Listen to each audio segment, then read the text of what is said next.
తెలంగాణ ముఖ్యమంత్రి రేవంత్ రెడ్డికి ప్రధానమంత్రిని విమర్శించే స్థాయి గాని అర్హత గాని లేదని బీజేపీ పినపాక మండల అధ్యక్షులు శివప్రసాద్ మండిపడ్డారు. ఆయన భద్రాద్రి కొత్తగూడెం జిల్లా పినపాక మండలం దుగినేపల్లి గ్రామంలో మాట్లాడారు. ఇప్పుడు ఆయన మాటల్లో విందాం.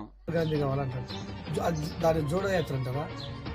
స్కై బ్లూస్ సెట్ చేసుకొని టైడ్ జిమ్ వేసుకొని ఒళ్ళు తగ్గే యాత్ర అంటారు దాన్ని జోడయాత్ర భారత ప్రజలు ఎవరు అనుకోలే. కానీ ఇప్పుడు గంటకోట రాస్తాడు కదా నరేంద్ర మోడీ గారు, ఈయనకు ఓటుకున్నోటు కేసు పడ్డప్పుడు ఒక హిస్టరీ చేసి పెట్టిండు అనుకుంటా అక్కడ ముఖ్యమంత్రి. కేసు తప్పి ప్రధానమంత్రి గారు దండం పెట్టిన అనుకుంటా. అది ఎంతకన్నా అభివృద్ధి చూడాలి. ఇవాళ భారతదేశ ప్రజలందరూ కూడా శ్రీ నరేంద్ర మోడీ గారిని కోరుకుంటా ఉన్నారు, బీజేపీ ప్రభుత్వాన్ని కోరుకుంటా ఉన్నారు అన్ని రకాలుగా. మళ్ళీ ఇంకొకసారి కిషన్ రెడ్డి గారికి సిగ్గులేదా? కిషన్ రెడ్డి గారికి సిగ్గా?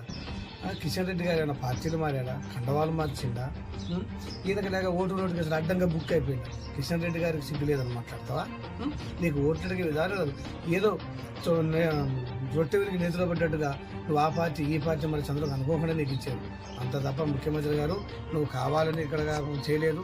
అక్కడ కాంగ్రెస్లో ఒక గుంపు మినిస్టర్గా పెట్టి అనుకోకుండా ఎవరు లేకుండా దిక్కు నీకు ఇచ్చి నువ్వు ముఖ్యమంత్రి చేశారు. అది ఎన్నాళ్ళు పడి చేయి, నువ్వు పరిపాలన చేయి, మంచిగా చేయి, మళ్ళీ రాష్ట్ర ప్రజలకు మళ్ళీ గెలిచే ప్రయత్నం చేయి. అంతేగాని నరేంద్ర మోడీ గారి డ్రెస్ గురించి నువ్వు మాట్లాడటం ఏంటి?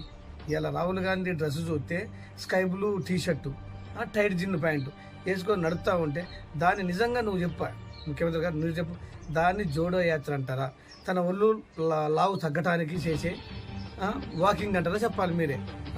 ఇప్పటికైనా సిగ్గు శరాలు మానేసి ఇప్పుడు ముఖ్యమంత్రి పదవిలో నువ్వు ఓడిపోయినా ఒకసారి ఎమ్మెల్యే ఓడిపోయి మళ్ళీ ఎంపీగా అవి కాదు. ఇప్పుడు ఉన్నది నువ్వేంటంటే ఓన్లీ ముఖ్యమంత్రి.